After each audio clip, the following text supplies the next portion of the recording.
शुभ संध्याकाळ सर्वांना. स्वागत आहे तुमचं माझ्या या यूट्यूब चॅनलवर. माझं नाव आहे प्रिया. तर झालं असं, मी संध्याकाळी काल माझ्या केसांना तेल लावून छान असा स्वतःहूनच मसाज केला होता आणि खूप तेल लावलं होतं. पॅराशूट ऑइल यूज करते मी आणि छान मसाज केला होता आणि झोप एवढी जबरदस्त लागली ना, मला सकाळी उठावंसंच वाटत नव्हतं.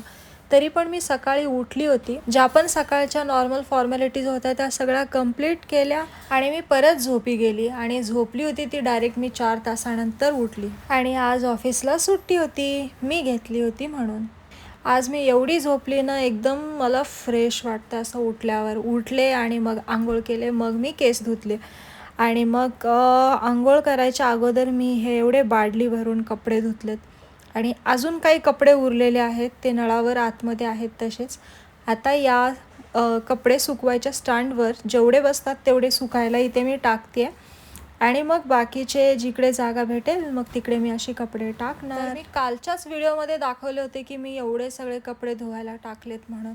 काल जेव्हा मी कपाट घडी घालत होती, कपाट नव्हती घडी घालत, कपाटमधील जे पण कपडे होते ते मी घडी घालत होती आणि घालता घालता जे पण हातोहात धुण्याला लायकीचे असे जे कपडे होते ते मी सगळे इकडे धुवायला टाकली होती. तर आज खूप कपडे होते धुण्यासाठी.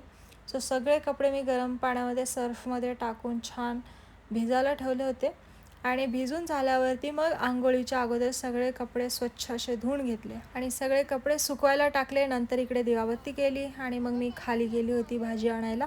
तर इकडे पेरूवाला दिसला, मग असं मस्त पेरू घेतलं होतं, गोड होता छान. आणि परत आपल्या जिभेचे चोचले. इकडे गरम गरम भजीचा सुगंध खमंग सुटला होता, मग भजी घेतली, भजी पण खाल्ली. भूक लागली होती खूप. तर आता आली आहे परत मी माझ्या कामाला, म्हणजे माझ्या किचनमध्ये थोडेसे भांडे पडले होते सकाळचे. तर काही नाश्ता वगैरे बनवलेले भांडे होते खरकटे. पहिला तर सगळं खरकट मी काढलं एका पिशवीमध्ये आणि 2 दिवसापासून फ्रीजमध्ये मी डाळ अशीच ठेवली होती की सकाळी खाईल म्हणून राईस लावून डाळ. पण ते काही जमलं नाही. सकाळच्या घाईमध्ये नवीन नाश्ता बनवला आणि तोच नाश्ता खाल्ला होता.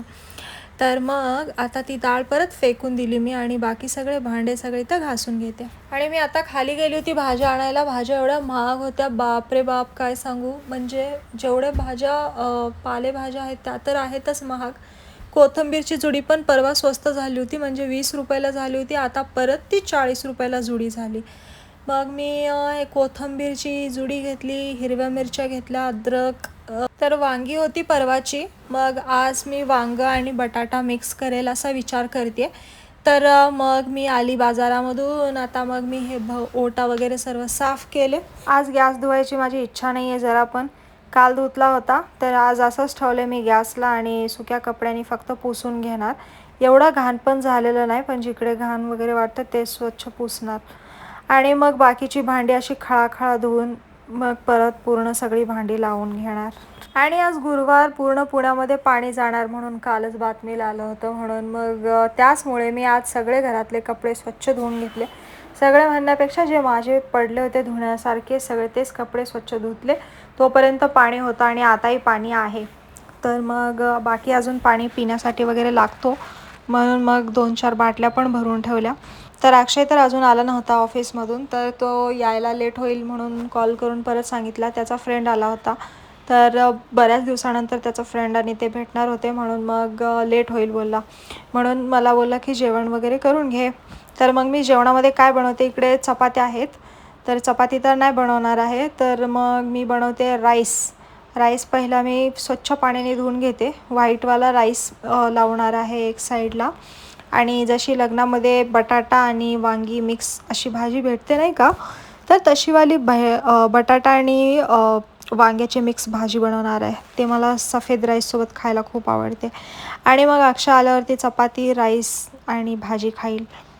मग मी तो यायच्या अगोदरच मग मी जेवून घेणार. आणि अजून एक म्हणजे मी माझा जो फ्रीज आहे तो हॉलमध्ये ठेवला होता स्टार्टिंगला. मग घरामध्ये कोण नव्हतं, मग मी एकटी अशी कांड केले. हॉलमधला परत इकडे आणून शिफ्ट केला मी या फ्रीजला बेडरूममध्ये, कारण त्याची जागा होती तिकडे देवाऱ्याच्या खालच्या बाजूला. मला वाटत होतं की बसणार की नाही बसणार हा फ्रीज, पण तो बसला. तर अगदी व्यवस्थित आता सामान लागलं गेलं एकदम छान. कारण खूप छोटं घर आहे, पण जे आमचे ओनर आहेत त्याने डोकं लावून खूप सगळ्या गोष्टी एकदम परफेक्ट केलेल्या आहेत. त्याबद्दल मला खरंच भारी वाटतो. तर चालतो मग. इथे मी आता काय केलं आहे, कोथिंबीर, कढीपत्ता, वांगी, बटाटा, लसूण घेतला आहे ठेचून. हे सर्व भाजी बनवण्यासाठी लागणार आहे. तर सर्वप्रथम तर मी एका टोपमध्ये पाणी घेतलं आहे. पाणी यासाठी कारण जी वांगी मी कापणार आहे तर ती डायरेक्ट पाण्यामध्ये जातील. कारण पाण्यामध्ये नाही टाकली वांगी तर ती एकदम काळी पडतात. मग त्यासाठी वांगी कापून झालं की लगेच त्याला पाण्यामध्ये शिफ्ट करायचा. तर मग मी बटाटा पण घेतलेला आहे, कारण मी इथे मिक्स भाजी बनवते आहे, बटाटा आणि वांग्याची. तर बटाटे 2 घेतलेत छोट्या आकाराचे आणि वरची साल काढली. त्याला पण मग मी पाण्यामध्ये वांग्यासोबत आत टाकते. भाकरी, चपाती असेल किंवा राईस असेल तर अशी मिक्स भाजी खूप छान बनते.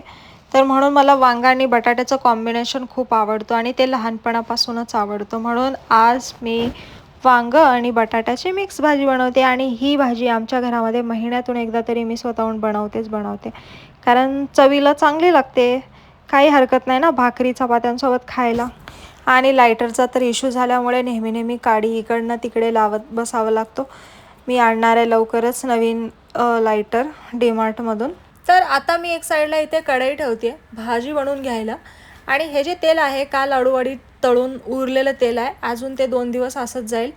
म्हणून मग आता तेच तेल वापरते मी. परत दुसरं नवीन किटलीमध्ये टाकलं की मग किटली वास मारते ना नंतर तळलेल्या तेलामुळे, म्हणून त्याला तसंच ठेवलं कढईमध्ये.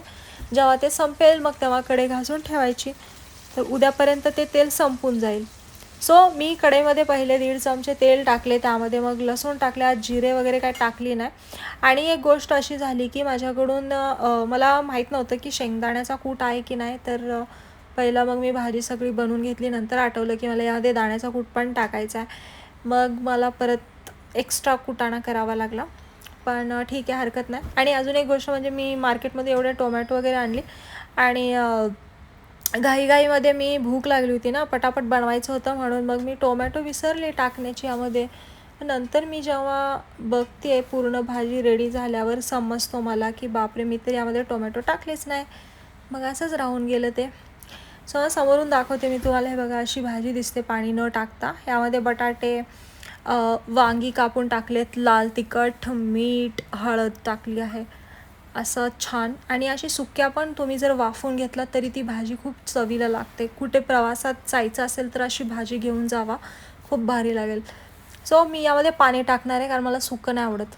तर मग मी यामध्ये 1.5 ग्लास असा अंदाजे पाणी टाकलं आहे.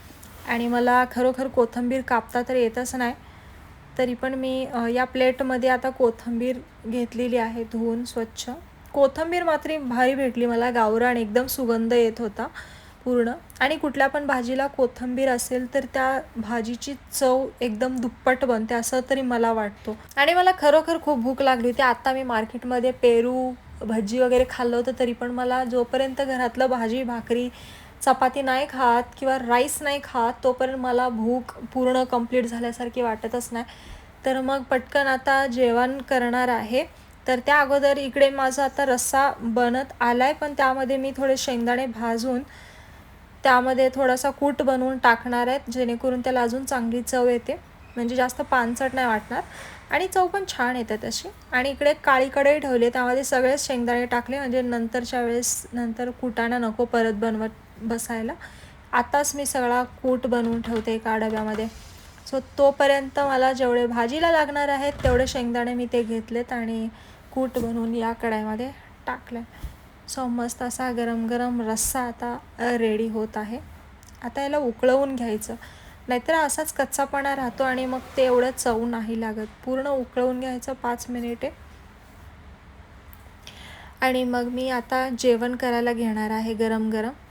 तर मला असं गरम गरम राईस, त्यावरती तिखट अशी रस्सा भाजी खायला जाम आवडते. आणि पाणी पिऊन मस्त आता बाकीचे पुढचे कामं, माझे स्किन केअर रुटीन वगैरे बरंच आहे संध्याकाळचं, ते मी कंटिन्यू करणार.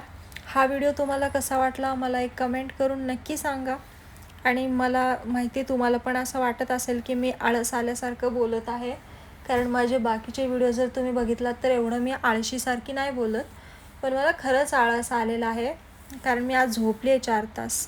तर आळस गेला नाही पण आला आहे. आणि अजून एक तुम्हाला सांगू का, इकडे ना खाली कुठली तरी यात्रा लागली होती बरं का. मी अचानक आवाज येत होता कसला तरी, तेव्हा मला कळालं की बापरे, इकडे अशी जत्रा भरली आहे डायरेक्ट.